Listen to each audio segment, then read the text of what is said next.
the brain produces its own drugs, all right?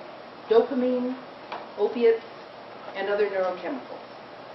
And when people become addicted, what happens is that the brain is stimulated to release excessive amounts of those chemicals. Now, that can happen through ingesting drugs, and it can happen through engaging in highly rewarding behaviors. Okay? So, in terms of the neurobiology of addiction, it's all basically the same.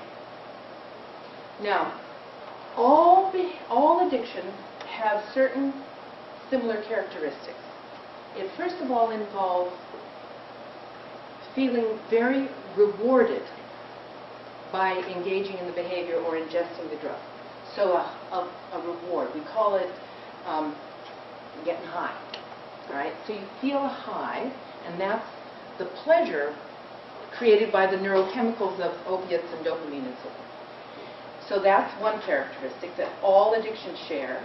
Another characteristic is that because it's excessive, the amount of those neurochemicals is excessive in the brain goes through certain changes, and it stops either producing or picking up dopamine, because the brain is essentially saying we need to get back to normal.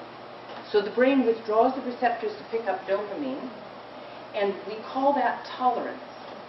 So you can develop tolerance, whether it's a chemical or a behavioral addiction. And then because your brain has developed this thing we call tolerance, it means that when you stop, let's say playing video games, you go through a period of withdrawal. And the withdrawal is that period when your brain is trying to put back the receptors to pick up normal levels of dopamine. Okay? That's what that is. So, developing tolerance, and when you have tolerance, it means you have to engage in more. Let's say if you're a video game addict, it means that you just don't get satisfaction from a game that you've gotten bored with. You need a new game to stimulate your brain more. Or you need to play for longer hours. You need to do something to stimulate your brain so it releases more of those chemicals so that you enjoy it. And then if you stop engaging in it, you experience withdrawal. And withdrawal symptoms from a video game addiction tends to look like, be experienced as anxiety, irritability, agitation, restlessness, difficulty sleeping, depression, these kinds of what we call dysphoric feelings, unhappy feelings, are feelings that you experience until your brain puts back the receptors to pick up normal levels of dopamine, and then those symptoms go away.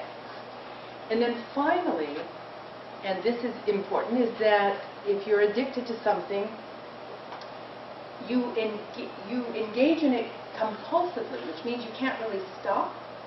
And because you find you can't really stop, then you keep doing it in spite of negative consequences. So let's say the negative consequence is that you're absolutely exhausted, and you know you're exhausted, you know your body needs rest, but you can't just go to sleep. You can't go to bed. You're going to stay up and play anyway, even though your body's exhausted. Or another negative consequence might be that your grades are starting to fail. You're doing poorly in school, or you're doing poorly at work because of this activity that you're engaged in. And yet you still engage in the activity even though you know that you're doing poorly. So those would be examples. So engaging in spite of negative consequences is the other characteristic of all addictions.